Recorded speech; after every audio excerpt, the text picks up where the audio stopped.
tell me lies. No rushing down, yeah, yeah. Trips to your crib in the middle of the night. I know that you miss me cause I put it down bad. Damn, babe, I can push you on a flight. You know that someone like me can change your life, oh baby.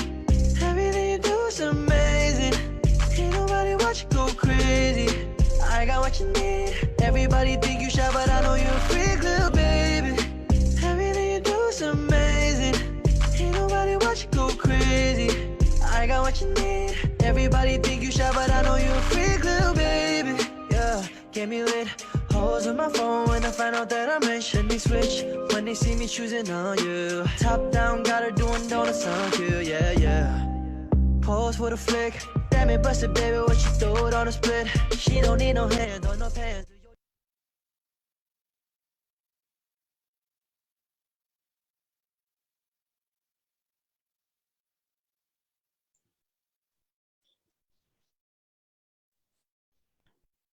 Hello, USANA family. Good morning. Yeah, first of all, I think if you are going to listen to the Chinese interpreter, so you can just shift to the Chinese. At the bottom there, they have a icon, so you can shift in between the Chinese and Mandarin. Okay, good morning, everybody. So it's a special morning because of this is the first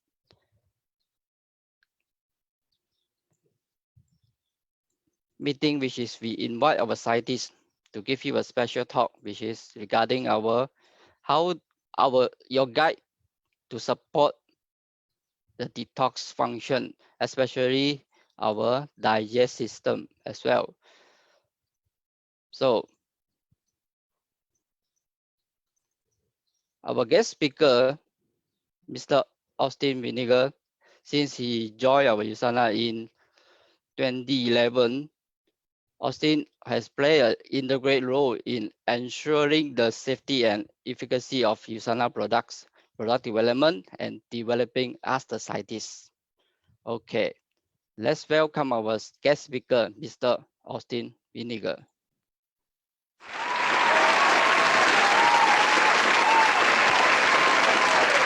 Okay, I hand over the time to Austin.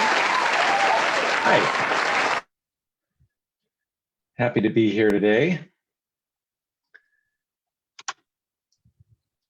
Make sure my volume, my screen's working and everything. So to give you a little background on myself, I joined USANA about 10 years ago, and a part of the research and development team. I've been with the research team for all those 10 years. And my initial role was in helping take some of the different formulas, because we're in over 20 countries worldwide right now, and adapt those to different markets, because sometimes due to legal regulations or other little differences from country to country, we have to make small formula changes. So that was some of my first job, is helping facilitate those different changes and formulas in countries all around the world. And then about 5 years ago, I started to focus a little bit more on, in addition to the research and development role, on customer education. We found that lots and lots of our customers are interested in what the research group is doing, how we're making our products, why we design products certain ways, what they're supposed to do for the human body to benefit that.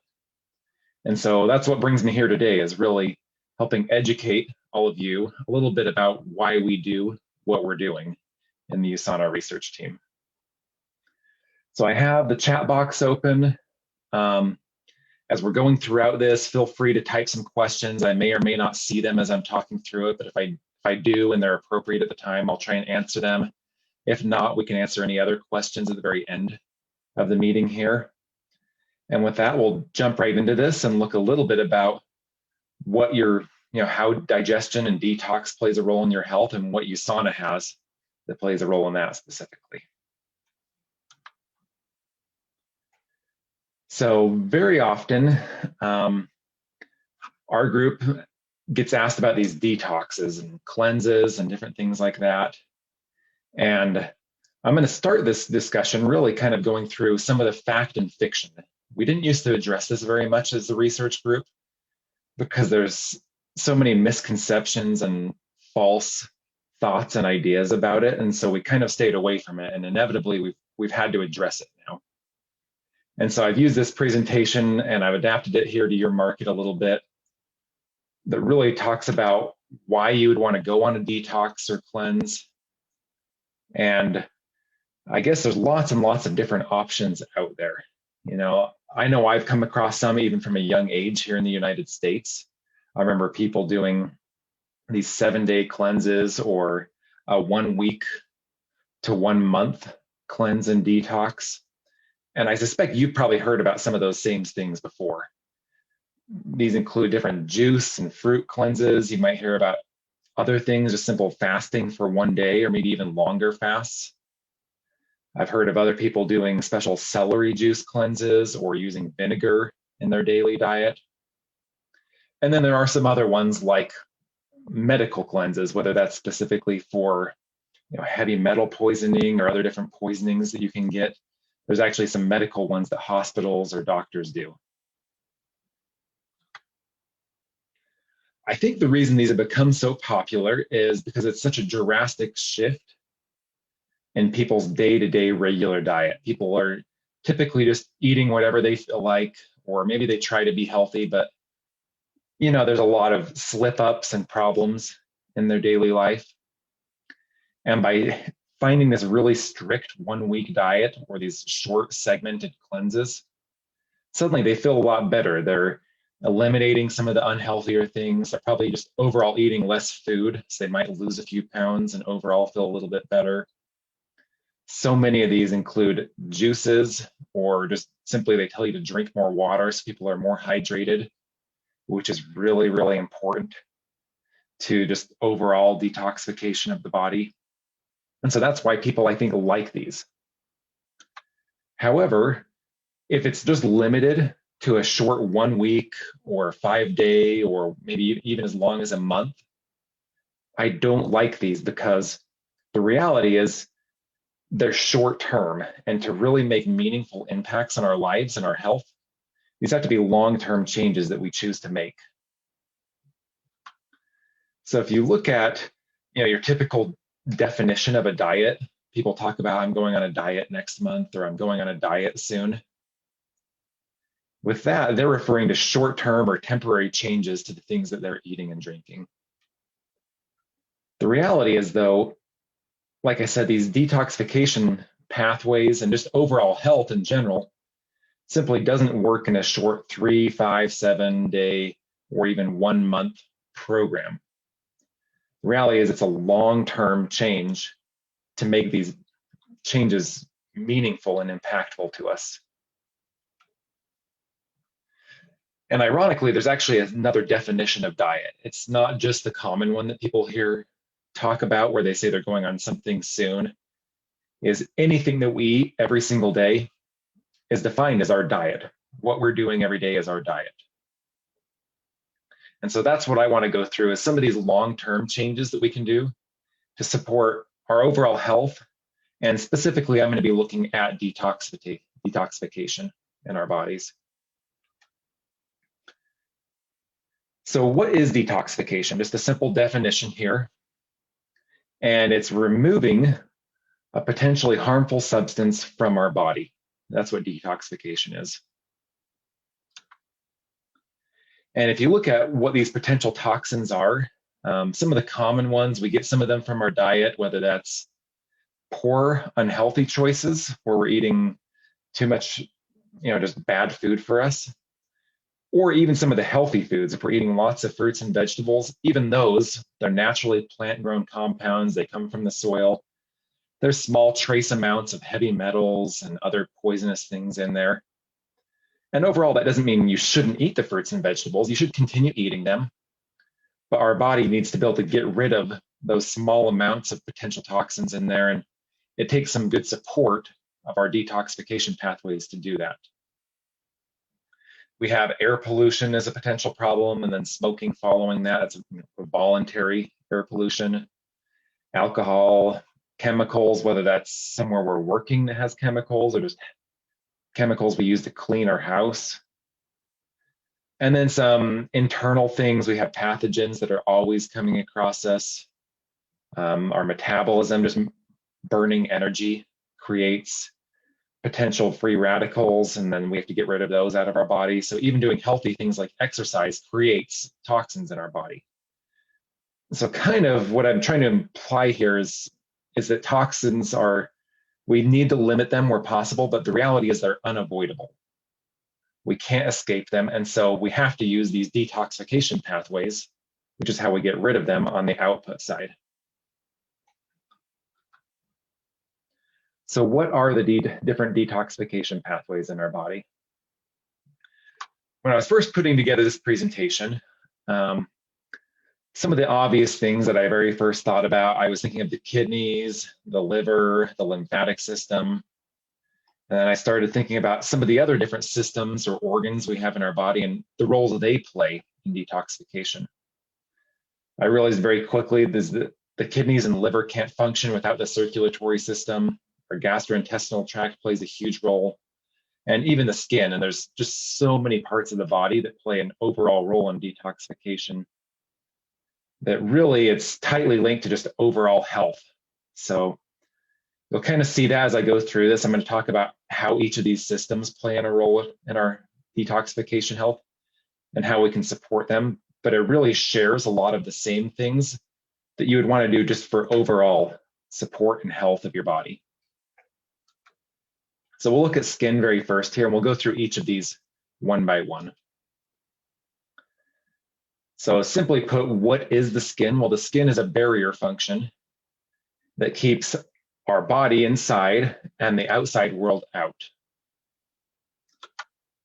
So what is its role in detoxification? Well, that barrier is the most important aspect. I mentioned chemicals and pollution earlier. The skin helps keep those things outside of our body. So if you get a little bit of something, spilled on the outside of your skin, well, the skin keeps most of those outside from entering the bloodstream. On the opposite side also, the skin can actually remove some toxins from the body. When you're sweating, the sweat has actually been found to have some small trace amounts of not only large amounts of sodium you're familiar with that you lose in sweat, but it also has some toxins that it removes through your sweat. You'll find a little bit of heavy metals or BPA. So BPA, also known as bisphenol A, is the plastic that can leach through like water bottles or plastic plates or forks. Some of those can leach into your foods or water and get into your body. Well, your skin can actually remove some of that through sweat in small amounts. So this cat here I put here because I used to be interested in maybe owning one of these cats as a pet. And I found out they have very, very large amounts of skin concerns. It's called a Sphinx cat, and they don't grow really much hair at all. It's just really, really small, short hairs, so they're basically bald looking. And they are basically the definition of skin concern. So I thought that was kind of an interesting fact. Some of the potential skin concerns for us are poor dietary choices, just simply not getting enough. Vitamin C is one of the big ones. So if you're not eating enough fruits that are rich in vitamin C, it can affect your skin health. Environmental toxins. Sunlight is a really big one. So if you're not putting on any sort of sunscreen or wearing clothing to help protect your skin, you can get burnt by the sun. And that obviously affects skin health. Not only short-term does it hurt, but it can affect long-term skin health as well. And then there's some avoidable things that none of us can get away from. Simply gravity over time causes, wrinkles on the skin all throughout your body, which is also a symptom of age. We have some accidental cuts and wounds. So those three things are unavoidable, and we just simply have to work around them and support our skin the best way we can.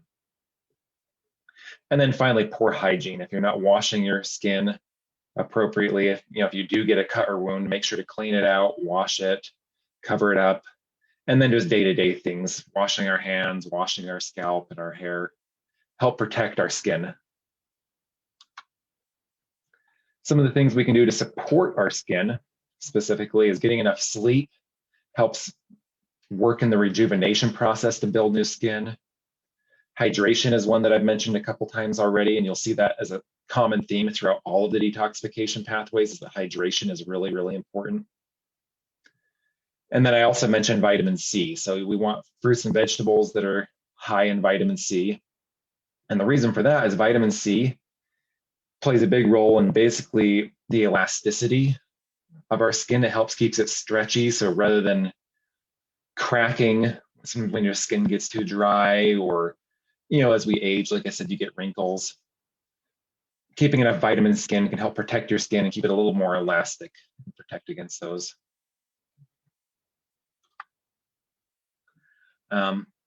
And then here's a USANA product that actually helps play a specific role in overall skin support and skin health. We have our Celavi products that help support basically just overall skin health. They help hydrate and moisturize the skin. We have products that are specifically built to help protect the skin from sun and ultraviolet radiation from the sun.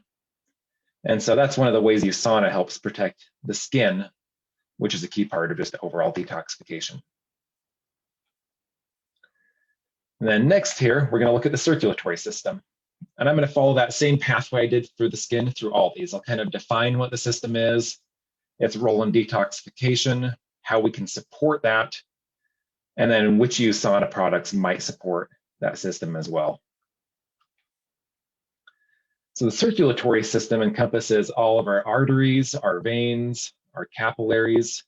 Circulatory system also includes our lungs, because that lungs pull oxygen and incorporate those into our blood system. It's a massive amount of basically arteries, veins, and capillaries. We have over 100,000 kilometers all throughout our body, from the very large ones that connect to our heart to the small ones that run throughout our fingertips and all through the small outside edges of our skin. There's lots and lots of different circulatory aspects all throughout our body. So its role in detoxification is not quite as direct as some of the other ones. You know, the liver, as I'll touch on later, specifically is helping neutralize some of the toxins, versus circulatory is a little bit more secondary. But as I was going through the kidneys and the liver and the lymphatic system, the reality is all of those organs need nutrients, which are delivered from the circulatory system.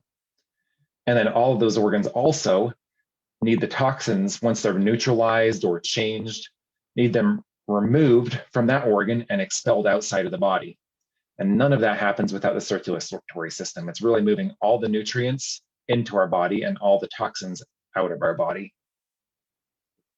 And then we do have a couple of smaller, more direct ways. I mentioned the lungs are part of the circulatory system.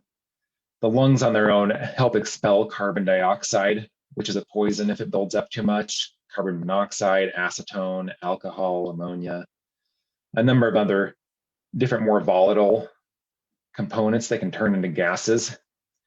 Those are expelled to our lungs rather than through some of the other detoxification pathways. Some of the biggest concerns for that, as far as cardiovascular health, is really just things that we're doing that are poor choices in our life. Whether we're regularly eating too much, having unhealthy diets that makes us overweight or obese, we're just not active enough in our daily life, abusing alcohol, smoking.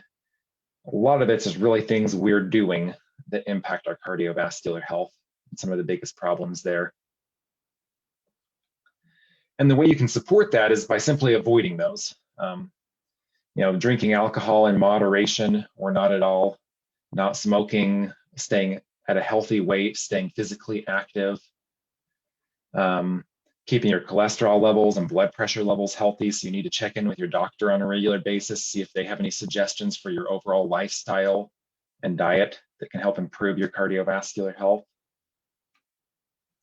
Some of the dietary components are very similar to some of the ones for skin.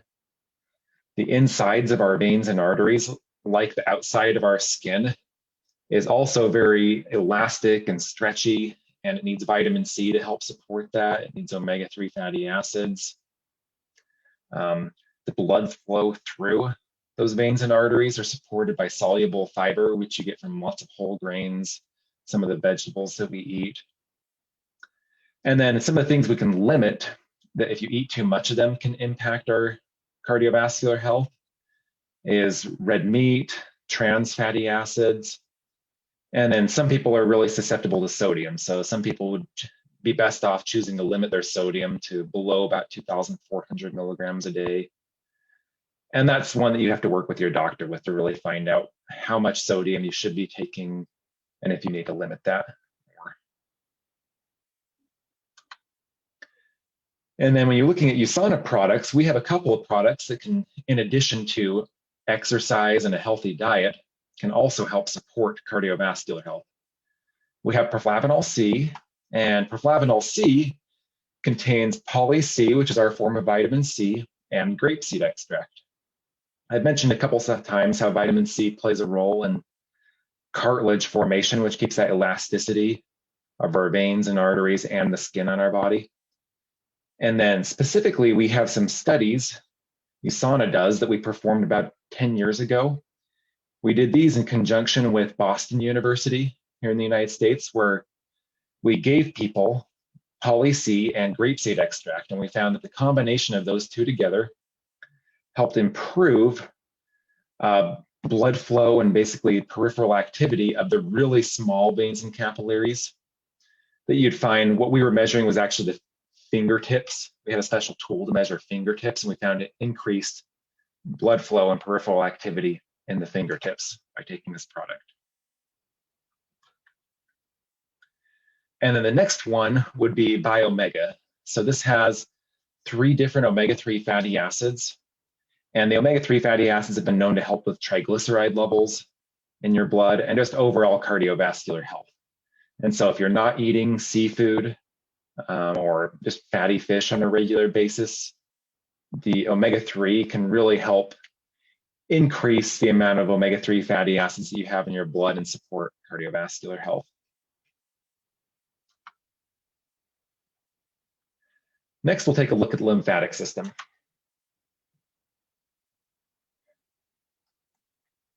I guess it's appropriate that I'm getting a drink of water there in this water pitcher. Of all the detoxification systems we're talking about, the lymphatic one is probably the one most affected by keeping your body hydrated.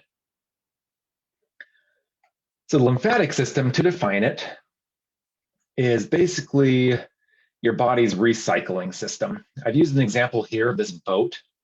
So for anybody who is familiar with boating, they know that around the propeller or the prop on the back, a little bit of water will leak through, and there's sometimes other places where a little bit of water will actually leak into the bottom of the boat. And what you need is a bilge pump, is what it's called. And the bilge pump helps remove any of that water that comes into the bottom of the boat or ship. And the body is somewhat similar. Your body has all the veins and arteries of the cardiovascular system, and just like the hull of a boat, they're very, very watertight for the most part, but a small amount of fluid will leak through here and there. If you damage any of your vessels, a damaged vessel is obviously going to leak. And then also, just your regular body maintenance, you're always breaking down old cells and building new cells. And when you break down old cells, it leaves tiny little particles and pieces of those cells left just kind of in the empty spaces of your body. And that's where all this extra fluid can potentially accumulate. And what the lymphatic system does, like a bilge pump in a boat, it picks up this extra fluid, it picks up this excess cellular material, and it recycles it and puts it back into the bloodstream so that your body can use the fluid. It can fully finish breaking down and recycling those extracellular components. And so it's really a recycling system. And if you've ever sat too long, I don't know if you've ever been on a long flight or a long drive or just sitting too long at home, you'll maybe notice sometimes your hands will swell up a little bit, or maybe your knees will be a little uncomfortable to stand up at first. And that is an example of some of that fluid building up a little bit. And the lymphatic system helps pull that back into your body so that it can use it. So that's essentially its role in detoxification. It removes excess water that if it builds up too much is harmful to us. And it removes and recycles all these extra cellular waste products. And then finally, which I didn't mention yet, it also plays a large role in the immune system. You've got lymphocytes, which are, as you can hear, the lymphatic system, lymphocytes, they're a key part of the lymphatic system, and they play a large role in the immune system. And as far as big concerns with the lymphatic system, it's really flow and just overall movement of these is everything. So some of the biggest things you can do to support it is drinking lots of water, make sure you're staying hydrated on a regular basis. And then also making sure to stay active and move on a regular basis. You want to exercise probably 3 days a week, 20 to 30 minutes a day, at least. But even beyond exercise, you've probably heard about some of the potential negative components of not exercising, or not that, but you probably heard about sitting around too much. If you're sitting inactive for too long, hey, you should get up once every hour and walk around for a couple minutes.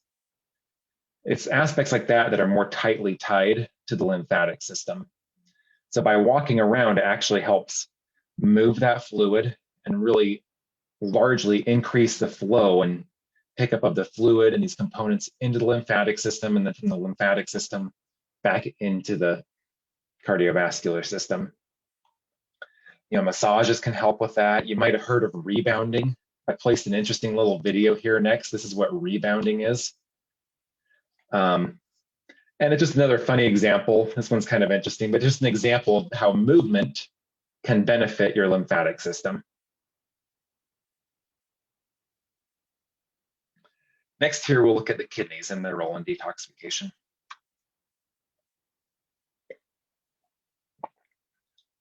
So kidneys play a lot of different roles. Inside the body, they help control blood pH, the electrolyte concentration. So that's your sodium, potassium, calcium levels inside the blood are controlled by the kidneys. They help control overall blood pressure, which plays a role next in hand with blood pressure affects cardiovascular health. So it's affecting large aspects of the health in your body. And then also the kidneys remove waste from the body. So all of the urine that you produce and is exited out of the body is first gone through the kidneys and filtered through the kidneys before it gets to the bladder and then exits as urine. With every beat of your heart, about 1/5 of the blood supply is going to the kidneys. So that 4/5 of it is going to your brain and your muscles and your lungs and the rest of the movement of your body, but 1/5 of it goes to your kidneys just to be filtered. And overall, they filter about 200 liters of fluid every single day. So they're really, really active all the time, whether you're awake, exercising, sitting down, asleep, the kidneys are always functioning.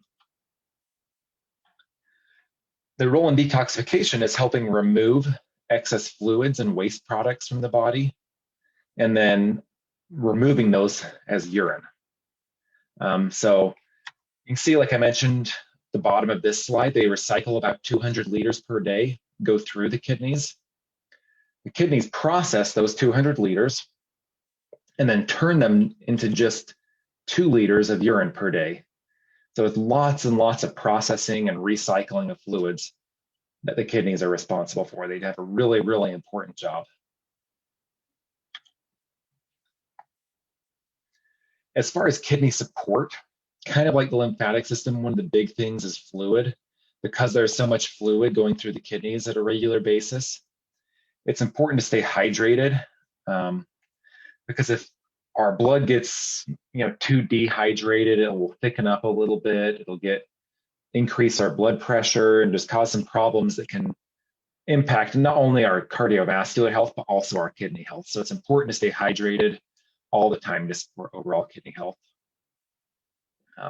Like cardiovascular health, the kidneys can be impacted by the amount of sodium that we're eating on a regular basis. So you want to make sure that you're just checking with your doctor on a regular basis, that they're doing blood work when you go there, once every year or two. They can actually look at the different enzyme levels and some of the components of your blood that would affect your kidney health. And then just overall maintaining a healthy diet, exercise, keeping your blood sugar at healthy levels, all of those will support kidney health. The gastrointestinal tract is what we'll look at next here, and it's a little bit different than some of these others. Like the skin, it serves as a barrier, which is kind of an interesting thing. I mentioned how your skin keeps things out. Well, the gastrointestinal tract does that too. You eat lots and lots of food, you're drinking water. However, it's not just absorbing everything you put into your body. It selectively absorbs some things and it chooses to put other things out of the body. And so that's one of the things, making sure it has a good barrier function, and it's keeping the good things, absorbing those into the body and keeping the bad things out. And then it also plays a large role in helping support our microbiome. And the reason I include microbiome in detoxification is when you think of a toxin, it's basically an external thing that can harm our health. Well, the microbiome plays a big role in immunity, and immunity is basically keeping outside foreign pathogens that would be toxic to us if they got inside our body. So I include immunity to a large extent inside the realm of detoxification.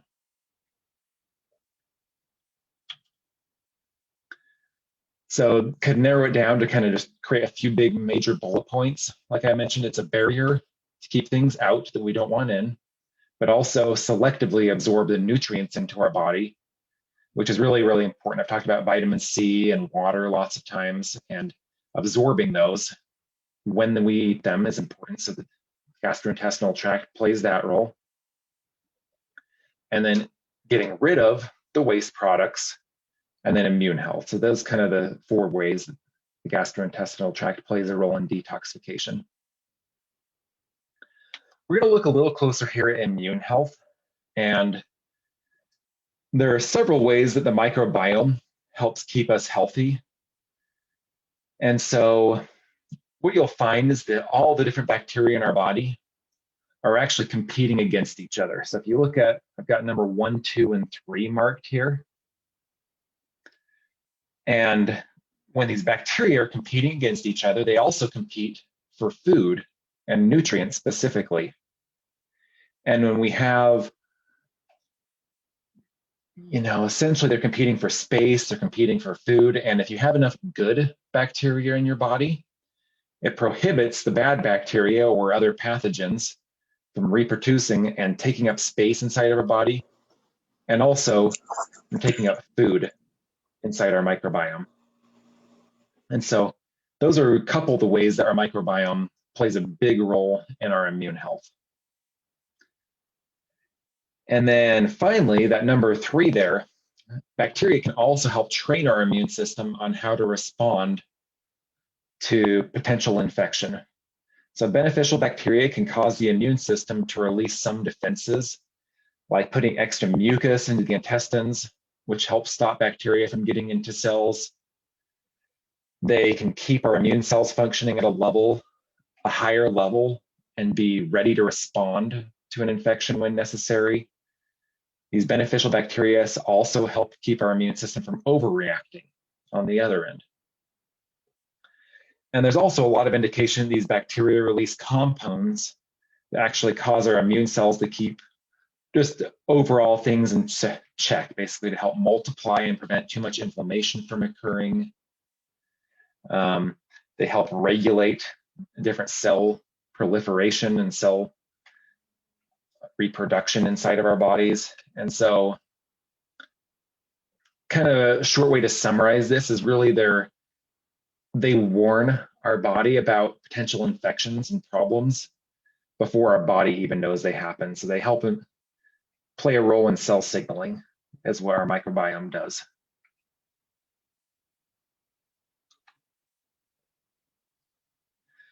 So some of the biggest concerns would be loss of barrier function.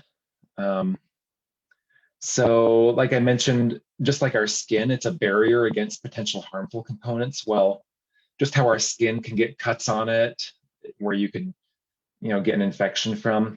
Same thing can happen inside our GI tract, is whether it's a cut or a rip or an infection inside of us, you can lose barrier function.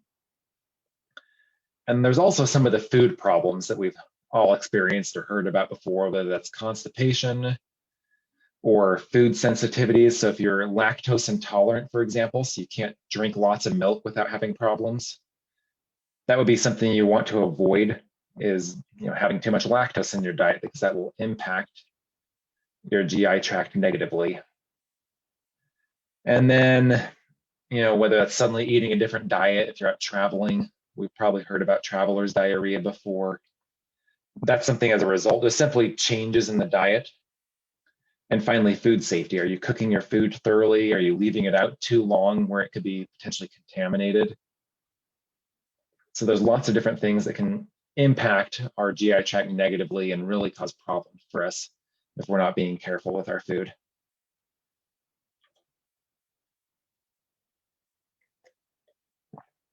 Some of the ways we support that is really just kind of the opposite of that problem page. It's eating a diet that it's good to get variety in the diet. You want to make sure you're eating lots of different types of fruits and vegetables, but eating a diet overall that we know isn't going to hurt us. If you know you're sensitive to certain types of foods, or just things like I mentioned, like lactose, that are problematic for you, learn to avoid those or get them in moderation, and it'll help keep your GI tract healthier. And then also there's a few things we can actively do that will improve the health or help support the health of our GI tract. And that's incorporating some prebiotics into our body. And prebiotics are largely different fibers. So you're looking at, nuts, whole grains, green leafy vegetables have lots of prebiotics in them. Probiotics can come from some of the food we eat, whether that's yogurt or other different fermented foods. We're actively adding probiotics to our diet. And then just overall increasing fiber and a large amount of varieties of fiber. And you'll notice that USANA has a couple of things you're familiar with that fit right in with this prebiotic and probiotic role. So probiotics specifically, we have the USANA probiotic, and we've designed this to help avoid other potential GI issues. So it's dairy and sugar-free, which I know some people are allergic to dairy products, is that way you can take this without causing its own GI issues.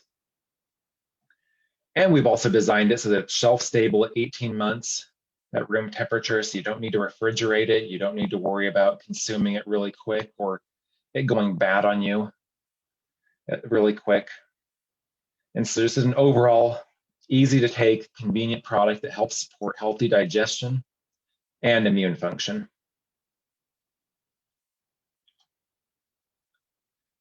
And then I'll look a little bit more here at prebiotics as well. So the probiotic that I just mentioned is the actual microbiome. And whether you're taking USANA's probiotic or not, you always have microbiomes living in your intestines and your GI tract. And prebiotics are the food that those are eating. And depending whether you're eating poor food choices or good food choices can impact which bacteria live there. And then those bacteria can impact your overall health. So of all the different things, there's exercise impacts microbiome, supplementing a probiotic also impacts microbiome, but even more than a supplement, the most important aspect is actually the food we eat and making sure that we eat a healthy diet on a regular basis. So what is a healthy diet for our microbiome? You're probably wondering. And what we've found through research in recent years, microbiome research has gotten really, really popular over the last decade, is that the things that are healthiest for our microbiome are really some of the same things largely that are the healthiest for us as well. So this was done, this is a research study that was looking at the role of different types of fat on our microbiome. And they fed in two different groups here. It was the same amount of fat and the same amount of calories or kilojoules, just total energy, but two different types. They were looking at lard and fish oil and trying to find how they might differently impact the overall health And so this first chart here is actually measuring the different types of bacteria that are growing as a result. So that one on the left is showing that basically that lard versus fish oil creates different types of microorganisms that grow inside of your gastrointestinal tract. And then the chart on the right is actually showing different health results because of those different bacteria. And what they actually found is the group eating lard gained significant amount of weight. And this was a study done by a research group unrelated to USANA, but it was a study done in mice. And so that's why you can see you've got 60 and 80%. That probably wouldn't be that big in humans because they are going to gain double the amount of weight. But either way, it's a really, really big impact on overall weight, which coordinates to an impact in overall health, basically because of the different types of fat that we're eating. This is another example of that. What this study was looking at was the different types of fiber and how different types of fiber can impact the microbiome inside of our body. And what each of these different colors are is a different type of bacteria. And they weren't measuring, like the previous study, they weren't measuring health impacts as much as just variety of bacteria inside of us. But what you can see is that with a low fiber diet, you have very, very little diversity in your microbiome compared to any of the other types of fiber, which just overall high fiber has lots more diversity. Just a general plant fiber or specific fruit fiber, all of these have more diversity in the microbiome than a low fiber diet. And generally, like I said, this one didn't look at health outcomes, but generally what we've found in research since this study is basically the more diversity, the better. When you get with very, very little diversity, you become more prone to having problems with your microbiome because a single pathogen that one type is, if you only have one type of bacteria, all it takes is one strong pathogen to come in and kill that type. Versus if you have lots of different types, it takes multiple different types of pathogens to interact with every one of them. And just overall, you seem to be healthier with a large variety of microbiome, which comes as a result of eating healthier fats, a large variety of fiber, and just large amounts of total fiber. So fiber specifically, you're going to find the richest fiber products are coming from vegetables, and then as well as vegetables, lots of whole grains in your diet. If you're not getting enough fiber on a regular basis, USANA does have a product, our Fiber G Plus, that you can help get a little bit of extra fiber in your diet as well. This has 12 grams of fiber per serving. You probably want to aim for 20 to 30 grams of fiber per day in your diet. So you've probably seen them before, but you can, on your phone here, you can download these health tracking apps that count your calories. Well, most of those will also count the amount of fiber that you're getting. So you can go through, track your diet for 2 or 3 days just on a regular diet, see how much fiber you're getting, or you can add it up manually without one of those tracking apps. And if you find that you're only getting 15 or 20 grams of fiber per day, try to increase your whole grains, increase your vegetable intake. And if you need to, then you can take Fiber G Plus to also help increase the amount of fiber you're eating on a daily basis.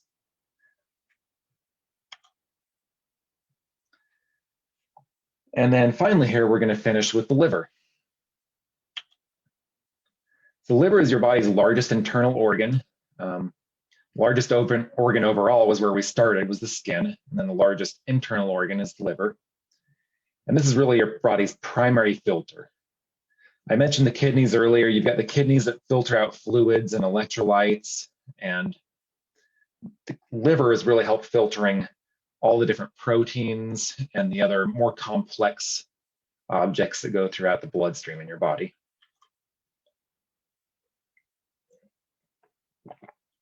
I mentioned proteins, but it's, and proteins, so amino acids it breaks down, also helps break down lipids inside of your body and really helps filter all of the food, different drinks we drink, and even toxins from environmental exposure. It really filters everything that enters the bloodstream. And in a kind of that filtering process, it helps digest those fats and the proteins and break them down so that we can use those nutrients for our energy and for the health of our body as well. So its role in detoxification, in addition to just processing nutrients for our benefit, is it breaks down lots of different toxins. Most of the toxins that enter our body are broken down due to the liver. And the liver is what we have, has a few different phases in that breakdown process. And I'm going to focus on phase 1 and phase 2 detoxification. So what phase 1 detoxification is in the liver is it has a group of enzymes. They're called the P450 enzymes. But what they do is break down things that are toxic to our body. So I'll use alcohol as an example here. Alcohol is something that people, worldwide, lots of people drink on a regular basis. It's toxic to our bodies. And in phase 1 detoxification, we can actually help break down that alcohol a little bit. However, phase 1 doesn't actually neutralize alcohol. It turns it into something completely different. And then it takes the second phase to change that different component into something that's more neutralized. And so that's why we have this phase 1 and this phase 2. There's actually a few processes that take place here to break these all down. And they can take several hours or even days in our body, potentially, if we get too much toxic exposure, to break these down all the way to a healthy, manageable amount. The liver really has a great big job ahead of it. And these detoxification pathways in our liver are like a switch on the wall. They're not running all the time. They're turned on and off when they sense a potential exposure or when they sense stress and toxic burden. And there's a whole variety of different cell signaling pathways that are involved in this. And this is some of the research we've done at USANA before, as looking at these cell signaling pathways and how these stressors turn on detoxification. And you'll find has kind of a whole chain of different things that happen, from protein A to B to C to D, E, it goes all down a chain. And then finally, it turns on these detoxification genes in the liver that help support our overall health. What we've found, unless kind of the one big thing I changed from stress to nutrient, there's actually, it's not just toxins or stresses that turn on these. We've actually found that certain nutrients can mimic these stressors without actually causing the damage that the stressors cause. So there's certain things we can do and eat that help upregulate this detoxification process and keep it running on a more regular basis. And it's not something you have to worry about, over-regulating or overstimulating. In the case of the liver, just by upregulating the production of glutathione, for example, which is an antioxidant, can actually improve our overall health.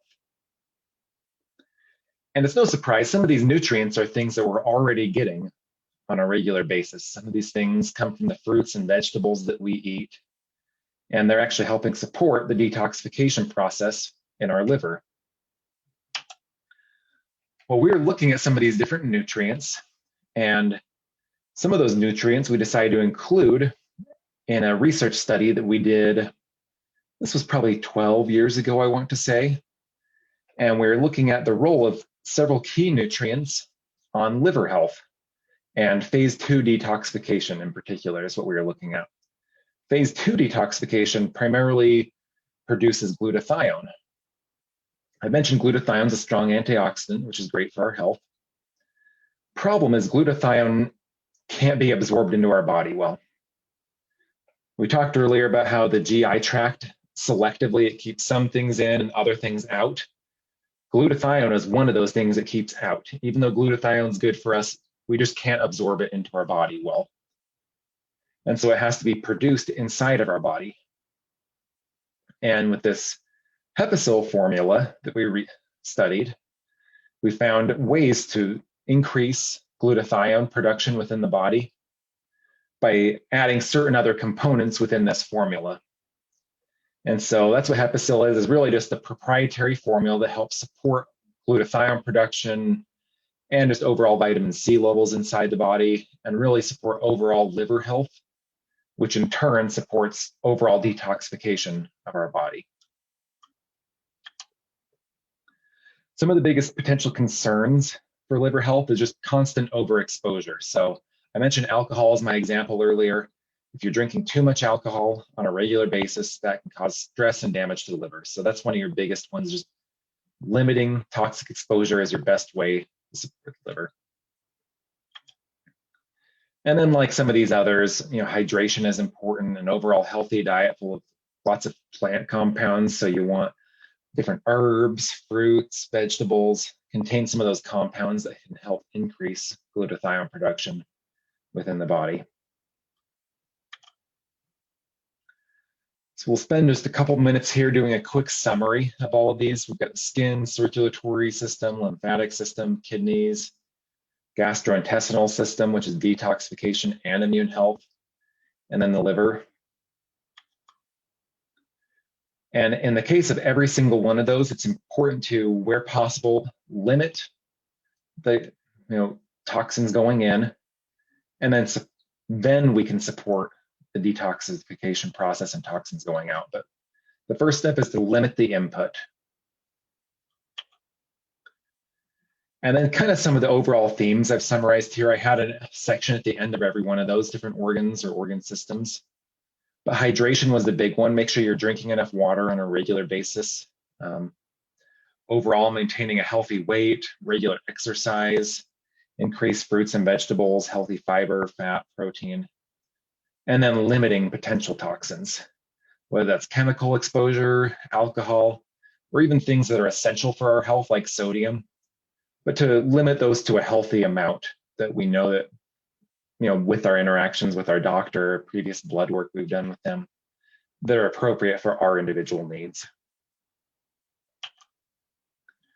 So to kind of loop back to where I started here with some of the short, 1 week cleanses and diets we've heard about before, the reality is that if these things are that important to us, we really need to be doing them on a daily basis. These are things we should incorporate and make part of our long-term life and choose to do, today, tomorrow, and forever, not just for the next week. With that, I just want to thank everybody. I see 1 or 2 questions in here that we'll look at, and got a few more minutes for questions, and we'll take a look at these and we'll see if Cliff has any other questions for me.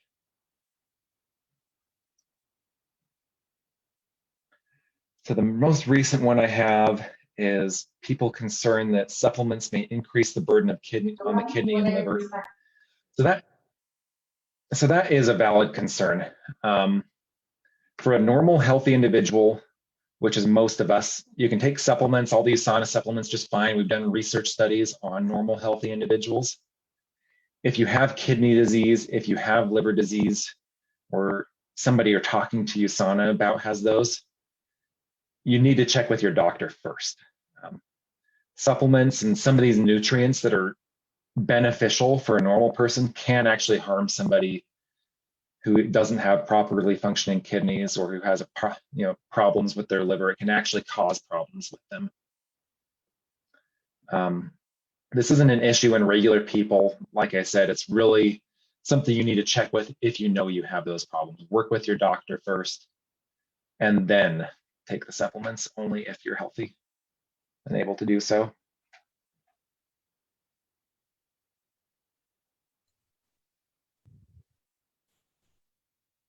Okay, thank you, Austin. So do you have any question? So we have another 5 minutes.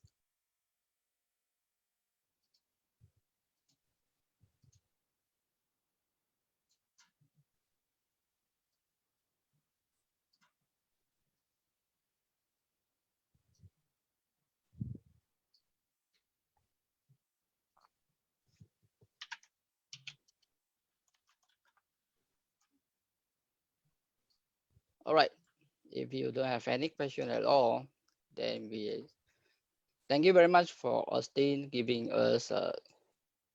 We have one more question. I think this is the last question for Austin. Will be okay to take Propranolol C 100 and Poly C at the same time? So you can take them both at the same time. Vitamin C, if you're getting a lot of it, can give you a little bit of an upset stomach or gastric reflux. That's one of the reasons we use Poly C versus regular vitamin C. It is less likely to cause that problem. But if it's, just make sure to take it with a meal, and it will be less likely to cause that, or to split up your doses throughout the day if you are having a little bit of, just upset stomach from lots of vitamin C at one time. But other than that, it won't cause any negative health problems or any other issues. Just do it with a meal and split it up a little bit so you don't get an upset stomach. Okay, thank you, Austin. So this is the end of our special talk of today. So thank you, Austin, and thank you everyone for joining us, and see you again. Bye-bye. Thank you. Have a good day.